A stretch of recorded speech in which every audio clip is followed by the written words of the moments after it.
Hello, Sagittarius. Welcome muli dito sa iyong reading.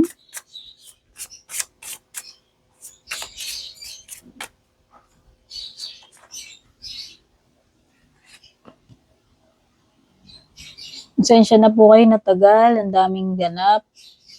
Ang may mga nag-birthday sa family. Merong nagkasakit na ER. Ang daming private reading. Ito, wala na akong boses. Tapos may mga relatives na matagal nang hindi nagkita-kita, nagkita-kita, galing sa malayong lugar.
Okay.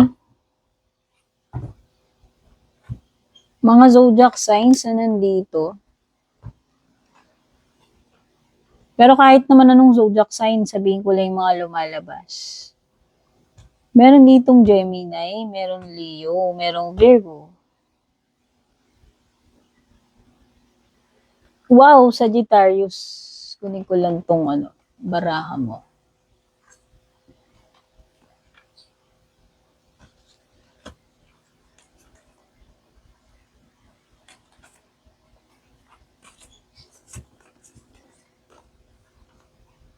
Ayan meron ka ditong whisper, meron ka ditong synchronicity, inspiration, and your beacon. Alam mo, ito yung ito yung bulong. Ito yung bulong ng iyong soul, ito yung tibok ng iyong puso. Ito talaga yung inner voice mo. Yes. Pwedeng intuition mo yan, yung inner voice mo, yung soul mo, yung heart mo that is telling you something. And you should listen. Listen to your heart, listen to your soul. I-follow mo yung passion mo, yan. There is inspiration. Nakikita ko na magsha-shine ka dyan sa kung ano man yung gagawin mo na yan. So, merong tamang timing, synchronicity. Ito yung magandang pagkakataon na parang swak na swak. Alam mo yung timing na timing.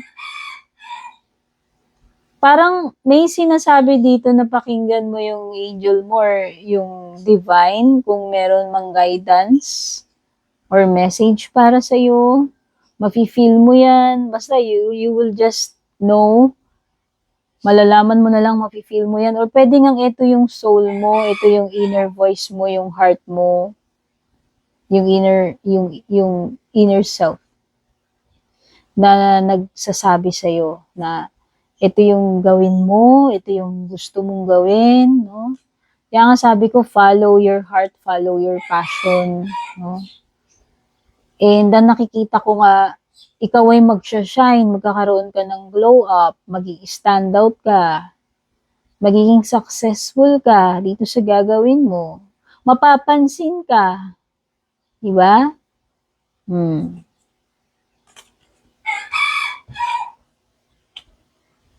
Sundin mo yung ano na yun, yung calling mo na yan, yung passion mo na yan, ano man dinidikta ng soul mo, as long as hindi naman masama yan, di ba?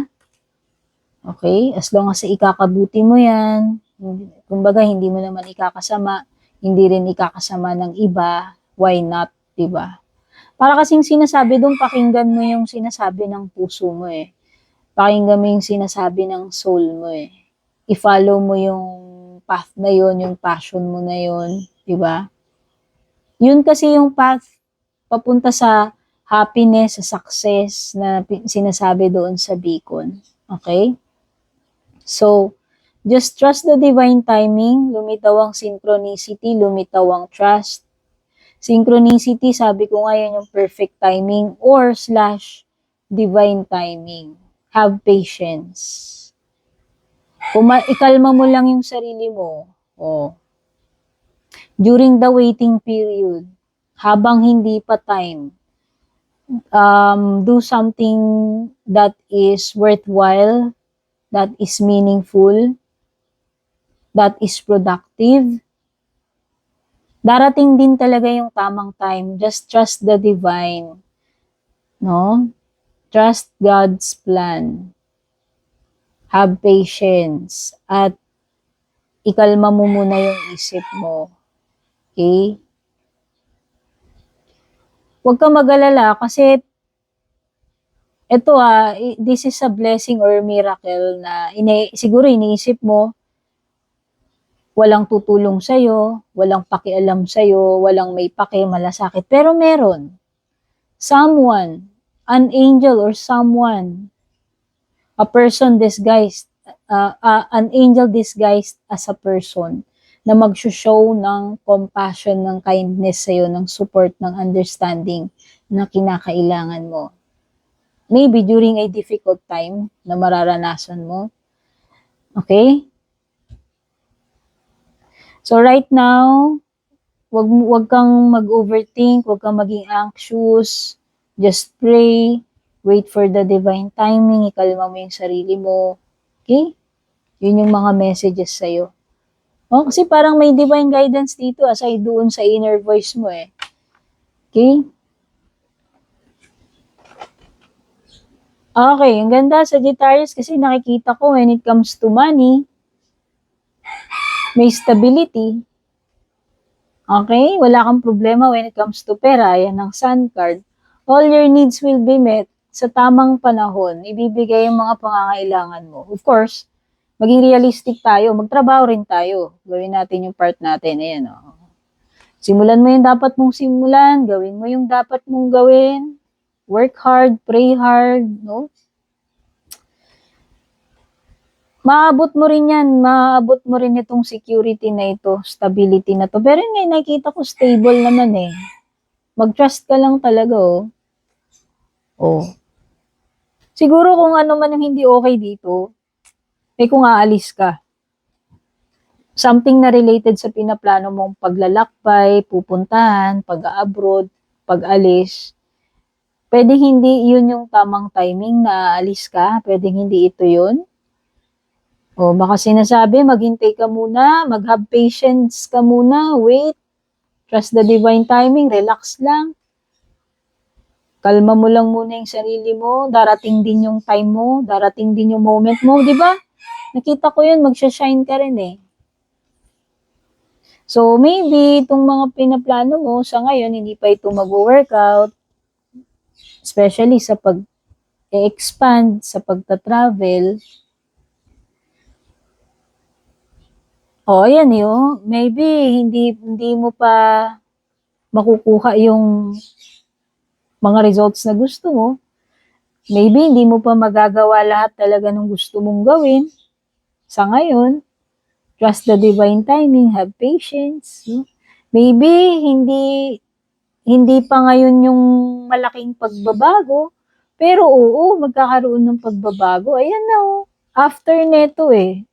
So, ibig sabihin, paparating pa lang yung magandang pagbabago, yung happiness, stability, success, no?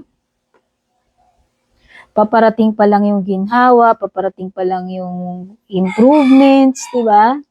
O, ayan, o, nakikita ko merong bagong opportunity sa'yo sa business, sa pera, sa career. O, yung iba sa inyo, panibagong hobby, panibagong kontrata, alam mo yun?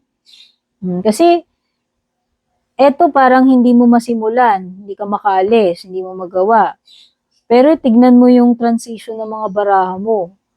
O, eto na yung sun, unti-unti nang umiigi, tapos meron ka nang marireceive na mga message, phone call, email na regarding natanggap ka sa application, regarding opportunities, at ito na, magiging busy ka na uli, no?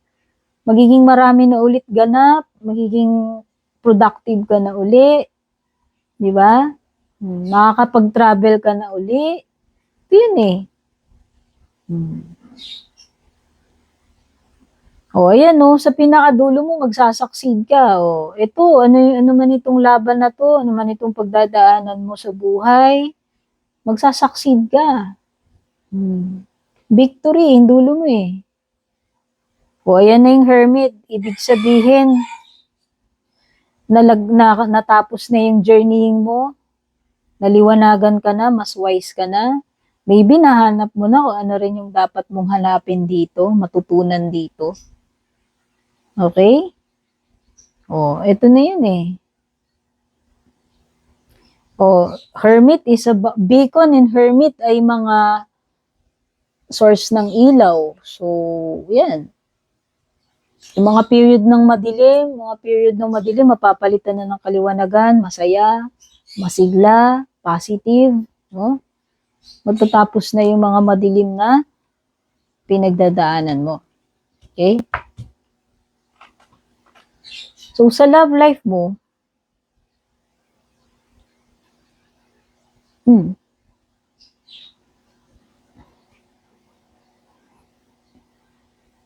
nakakita ko ng disconnection, paglayo, detachment, ayan. Kawalan ng communication, or pag-aaway, pagka-cut off, pag-iiwas. Kasi meron talagang lalayo dito. Hindi ko alam kung lalayo kasi lilipat sa ibang lugar, o lalayo dahil mag-aaway kayo, magse-separate kayo, magko-cool off kayo. Pwede magkaroon ng period ng silence, disconnection, pero babalik eh. Yung iba pwedeng LDR. Or magiging LDR kayo, magkasama kayo, tapos magiging LDR kasi nga, pwedeng aalis.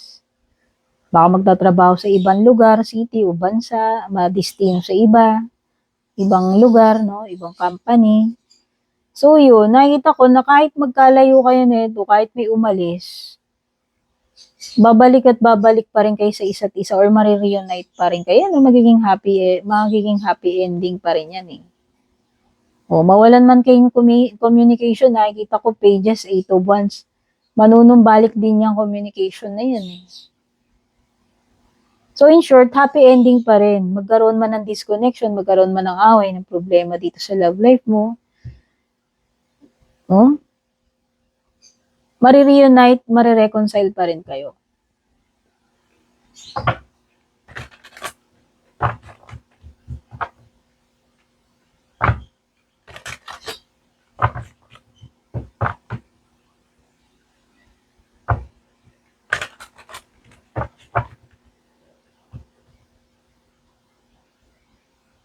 Okay, parang may energy dito ng pwedeng nagsinungaling siya sa'yo para hindi ka para hindi ka magalit. Alam mo yun? Yes. Pwedeng niloko ka niya, nagsinungaling siya sa'yo, hindi siya nagsabi ng totoo. Kasi ayaw niya magalit ka, ayaw niya mag-away kayo. Okay? Pero babalik din yan eh, magkakabati rin kayo, magkakaayos din kayo. Okay? Pag-isipan mo raw munang mabuti. Kaya nga sabi dito, wait, relax, be patient, kalma. Hintayin mo yung tamang oras, di ba, yung timing. Pag-isipan mong mabuti, reviewin mo, reconsider mo, balik-balikan mo, bago mo i-go. Hindi ko alam kung tungkol saan yan. Meron ditong pagle-let go, Sagittarius. Let go. Alam mo, nafe-feel ko i-let go mo yung pag-overthink mo.